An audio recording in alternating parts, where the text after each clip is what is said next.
हो चुका आगाज रण हो चुका आगाज रण युग बदलने की तैयारी, जीत उसी की होगी जिसका संघर्ष है जारी, जिसका संघर्ष है जारी।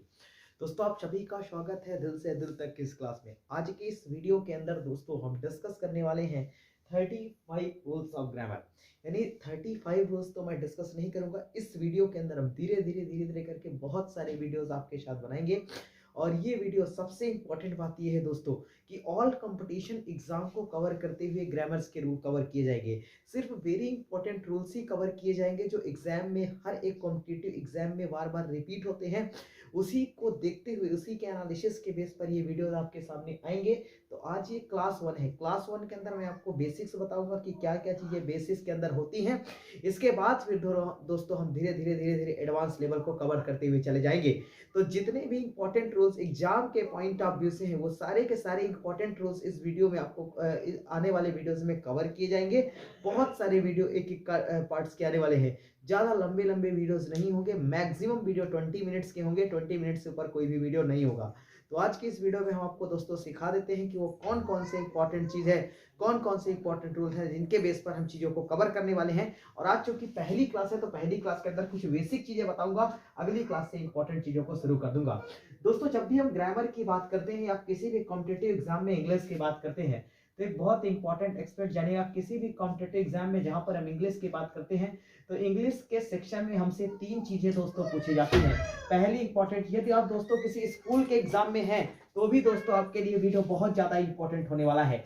यदि आप किसी स्कूल के एग्जाम को भी कवर कर रहे हैं तो भी ये वीडियो बहुत इंपॉर्टेंट है, याद रखिएगा। यदि आप स्कूल में भी है तो भी आपको ग्रामर तो वहां पर भी लगती ही होगी, ठीक है। सबसे पहले दोस्तों आपको बात करता हूं, सबसे पहले ग्रामर। ग्रामर पहला स्टेप होता है किसी भी कॉम्पिटिटिव एग्जाम के अंदर। और दूसरा एक्सपेक्ट दोस्तों होता है क्या, वोकेबलरी। तो सबसे पहले किसी भी कंपटीशन एग्जाम में ग्रामर तो पूछी जाती है, साथ ही साथ वोकेबलरी। और तीसरा एक्सपेक्ट हो जाता है दोस्तों कॉम्प्रीहेंशन, जिसको स्कूल लेवल में हम पैसेजेस कहते हैं और कंपटीशन में क्या कहते हैं, कॉम्प्रीहेंशन कहते हैं। तो एक इंपॉर्टेंट चीज दोस्तों आपको बताता हूं, ग्रामर इंग्लिश के अंदर हमारी यहाँ पर वर्बल एबिलिटी, कंपटीशन एग्जाम में वर्बल एबिलिटी को चेक किया जाता है। यानी कि आपको इंग्लिश की अंडरस्टैंडिंग किस तरह से है, इंग्लिश की अंडरस्टैंडिंग कितनी है, इस चीज पे फोकस किया जाता है, ना कि इस चीज पर कि आपने चीजों को कितना क्रैम किया है। दोस्तों यहाँ पर स्कूल के अंदर आप चीजों को मगअप करके जा सकते हैं। आपके रूल्स जो आते हैं वो रूल्स संख्या में आते हैं, नंबर्स में आते हैं, गिने चुने आते हैं। लेकिन यहाँ पर आपको बहुत सारे लॉजिक और रूल्स के बेस पर चीजें मिलती है कंपटीशन एग्जाम में।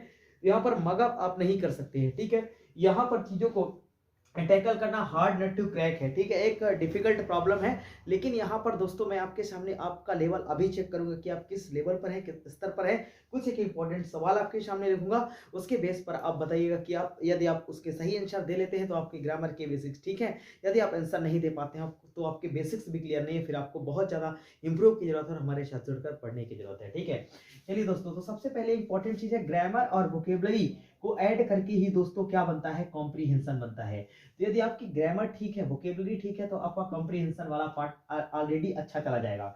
दोस्तों कॉम्प्रीहेंशन जो होता है वो किसी भी स्टैंडर्ड एग्जाम में, नेशनल या फिर अच्छे अच्छे जो इंटरनेशनल लेवल के एग्जाम होते हैं उन एग्जामों में कॉम्प्रीहेंशन का लेवल बहुत ज्यादा होता है। बाकी एसएससी के एग्जाम को या फिर आप पटवारी के एग्जाम को या फिर आप किसी एमपीएसआई के एग्जाम को, स्टेट के कोई भी एग्जाम हो या एसएससी के कोई भी एग्जाम हो, उन एग्जाम में ग्रामर का वेटेज ज्यादा होता है, ठीक है। तो ग्रामर सेक्शन पर ही आपको दोस्तों जोर वार करना है। चलिए तो अब हम दोस्तों समझ लेते हैं सबसे पहले क्या ग्रामर, वोकेबलरी और कॉम्प्रीहेंशन। अब यहाँ पर एक इंपॉर्टेंट चीज दोस्तों हम सीखेंगे, ग्रामर है क्या। दोस्तों मैं आपको सिखाता हूँ ग्रामर है क्या। ग्रामर सिर्फ 2 चीजों का नाम है दोस्तों। एक तो ग्रामर दोस्तों है आपका वर्ड सिलेक्शन। वर्ड सिलेक्शन एक होता है आपका वर्ड सिलेक्शन, कि आप देखिए जब आप पार्ट्स ऑफ स्पीच पढ़ते हैं तो आपको ग्रामर में वर्ड सिलेक्शन की ताकत होनी चाहिए, यानी कि आप पहचान पाए कि कहां पर कौन से वर्ड को हम रखेंगे। और दूसरा वर्ड की प्लेसमेंट, वर्ड का सिलेक्शन और वर्ड की प्लेसमेंट, यानी वर्ड का सिलेक्शन आपको बहुत ही लॉजिकल तरीके से करना है और प्लेसमेंट ऑफ वर्ड, ये 2 चीजों का नाम ग्रामर है। तो grammar is all about 2 things, the first is word selection and the second is word placement. Both are very important for your examination point of view as well as your knowledge point of view, ठीक है। तो grammar में आपको दो चीजों का विशेष ध्यान रखना है, वर्ड सिलेक्शन और वर्ड प्लेसमेंट। ये दो चीजें यदि आपको आती है तो फिर आपसे ग्रामर आती है, अगर इन दो चीजों में आप डिफिकल्टीज फेस करते हैं तो फिर आपसे ग्रामर नहीं आती। ठीक है, चलिए मैंने आपके सामने एक छोटा सा क्वेश्चन रखा है। इस क्वेश्चन को सोचने के लिए मैं आपको 30 सेकेंड का टाइम देता हूँ। इस 30 सेकेंड के अंदर आपके पास 4 ऑप्शन है, 1 2 3 एंड 4, 4 ऑप्शन है। इसमें आप बताइएगा कौन सा ऑप्शन राइट है। मैं एक बार क्वेश्चन भी बोल देता हूँ। This medicine will dash your immunity, dash your immunity. पहला ऑप्शन है स्ट्रेंथ, दूसरा है स्ट्रॉन्ग, तीसरा है स्ट्रेंथन और चौथा है स्ट्रांगली। 4 ऑप्शन है आपके सामने। इस सवाल को सोचने के आप 30 सेकंड लीजिए। 30 सेकंड चाहिए। मैं आपको बता दूं दोस्तों, ये एग्जामिनेशन एमटीएस मल्टीटास्किंग स्टाफ के अंदर ये क्वेश्चन आया है। Multitasking staff MTS 10th level इसकी योग्यता होती है, 10th लेवल के बहुत बेसिक सा सवाल है। इस सवाल में आप बताइए which option will be right here. तो कौन सा ऑप्शन यहाँ राइट होगा। 30 सेकंड का समय दे रहा हूँ, सवाल को पढ़िए और यदि आप इस सवाल को सही नहीं कर पाते, पहले आप सवाल को ट्राई करने की कोशिश कीजिए।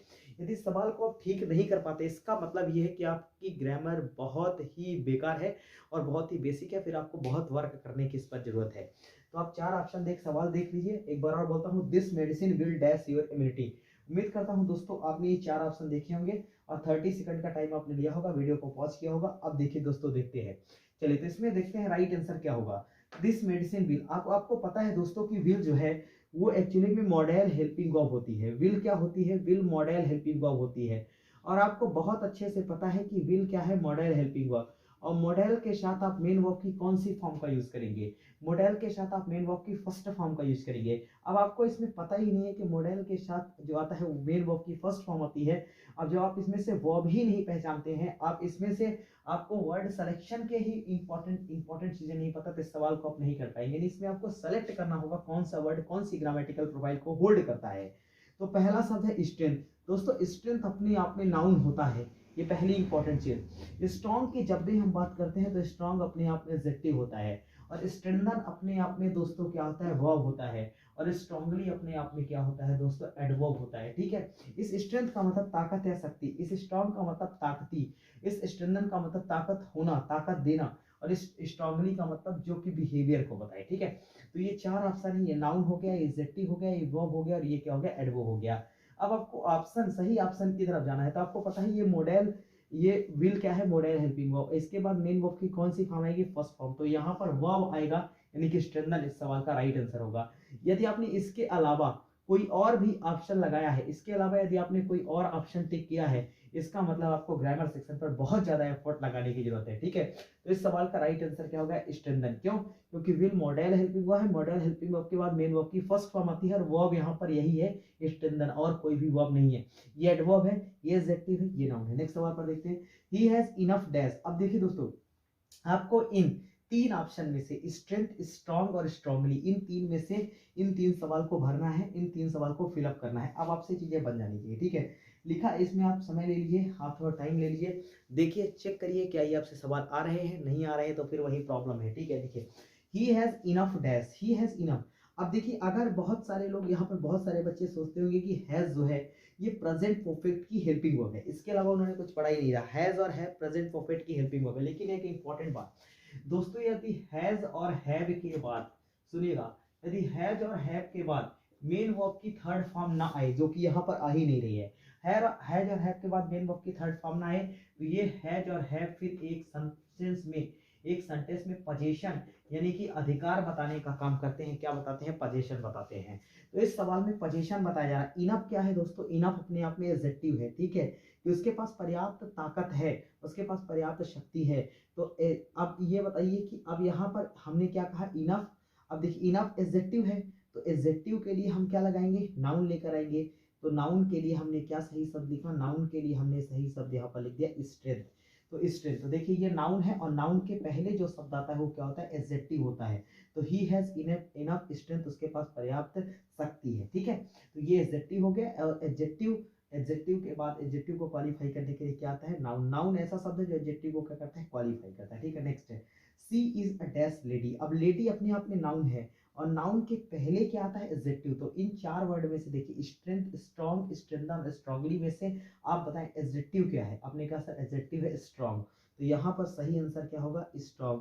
क्योंकि नाउन के पहले उसको क्वालिफाई करने के लिए क्या आता है, एडजेक्टिव आता है। नेक्स्ट सवाल, दे हैव फेस्ड। अब देखिए हैव यहाँ पर है हेल्पिंग वर्ब, क्यों है, क्योंकि इसके बाद मेन वर्ब की थर्ड फॉर्म आया। दोस्तों यदि हैव और हैव के बाद मेन वर्ब की थर्ड फॉर्म ना आए तो फिर ये किसको दिखाएगा, पोजीशन को। यदि हैज और हैव के बाद मेन वर्ब की थर्ड फॉर्म आ जाए तो ये किसको दिखाएगा, फिर ये हेल्पिंग वर्ब को दिखाएगा। और दोस्तों हेल्पिंग वर्ब एक सेंटेंस में क्या करती है, identification of the tense. Helping verb एक सेंटेंस में मेन वर्ब के पहले आकर उस सेंटेंस में टेंस को डिसाइड करती है, ठीक है। इस सवाल में दे है फेस्ड, फेस्ड क्या है, मेन वर्ब। अब यहाँ पर फेस्ड को क्वालिफाई किया जा रहा है तो यहाँ पर आप क्या लिखेंगे, यहाँ पर आप लिखेंगे दोस्तों स्ट्रांगली।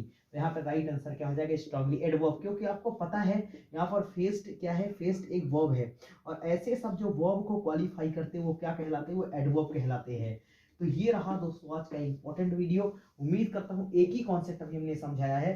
आज कल से आने वाले समय में इंपॉर्टेंट टूल्स कवर करते हुए चला जाऊंगा। बस डेली के डेली वीडियो देखिएगा और वीडियो को शेयर नहीं करते हैं, शेयर करिएगा वीडियो को, चैनल को सब्सक्राइब करिएगा। बहुत इंपॉर्टेंट चैनल है आप सभी के लिए, किसी भी एग्जाम के, चाहे आप नर्सिंग एग्जाम की प्रिपरेशन कर रहे हो, चाहे आप एमएनएस मिलिट्री नर्सिंग एग्जाम की प्रिपरेशन कर रहे हो, एमपीएसआई या फिर किसी भी एग्जाम के लिए वीडियो बहुत बहुत ज़्यादा इंपॉर्टेंट होने वाले हैं।